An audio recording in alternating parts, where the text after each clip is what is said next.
In this video, we're going to tackle a question that has fascinated humans for more than half a century. Will we ever set up a colony on Mars? And what challenges do we need to overcome to make that possible?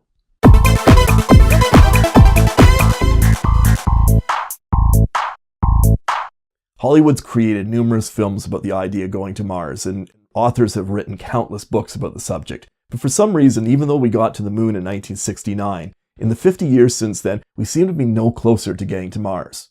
Why is that the case? The most obvious reason for that, of course, are the immense distances involved. Just the journey alone to get from Earth to Mars would take between 6 to 10 months. And that entire journey is going to be spent in a tiny tin can, floating through space, living in cramped quarters with the astronauts basically living on top of one another through that entire journey. That doesn't make for an easy psychological environment to get along in. Isolation would be another significant psychological factor. With each passing hour of the journey, your ship would take you 20,000 kilometers further away from human civilization, into a void that no human has ever experienced before.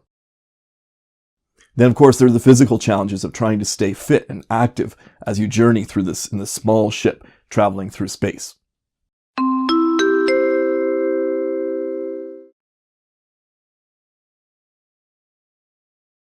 And then, of course, there are the technical problems. If you encounter any type of mechanical difficulty with your spaceship along the way, you can't exactly stop and visit the nearest interstellar space mechanic. Either you fix the problem with the materials at hand in your spaceship by yourself, or else it's probably game over right there.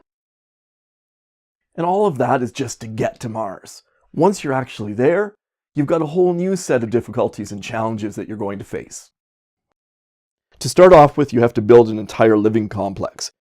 Matt Damon made this look relatively easy in The Martian, but it wouldn't be nearly as simple as that. Scientists have to work out a way for this new outpost to be entirely self-sufficient almost instantaneously, in an environment as challenging as Antarctica.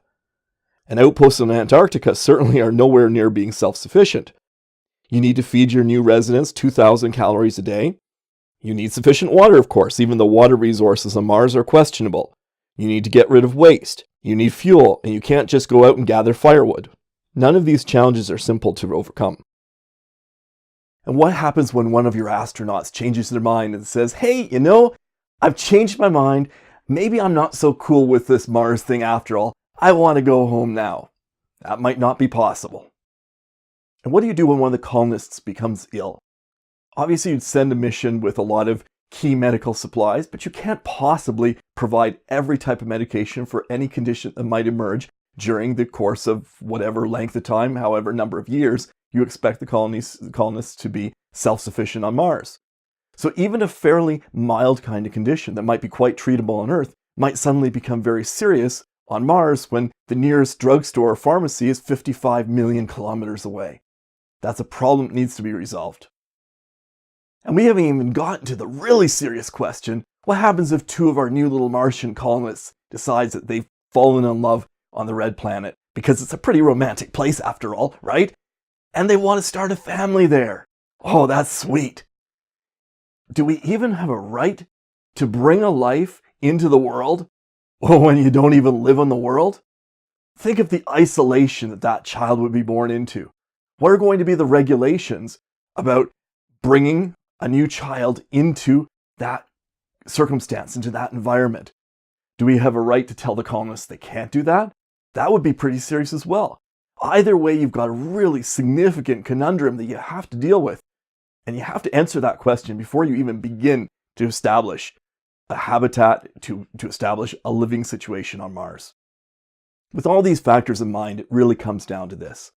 We shouldn't even be considering sending a mission to Mars until we have the capacity not only to land the mission on Mars, but also to bring the colonists back home.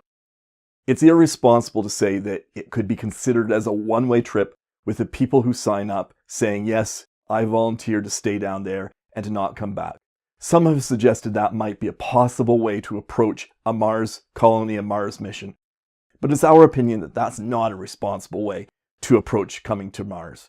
When we are able to launch people back off of Mars, then it's safe to start having the conversation about actually seriously thinking about the Mars mission taking place. And we are simply not there yet. Our goal at QlickLearn is to produce free learning resources about a wide variety of topics. But we need your support to produce more videos like this one. So please, like this video, subscribe to our channel, leave a comment below, tell us what you'd like to see in future videos. Come follow us on Twitter, or check out our website. Thank you for watching. We look forward to seeing you next time.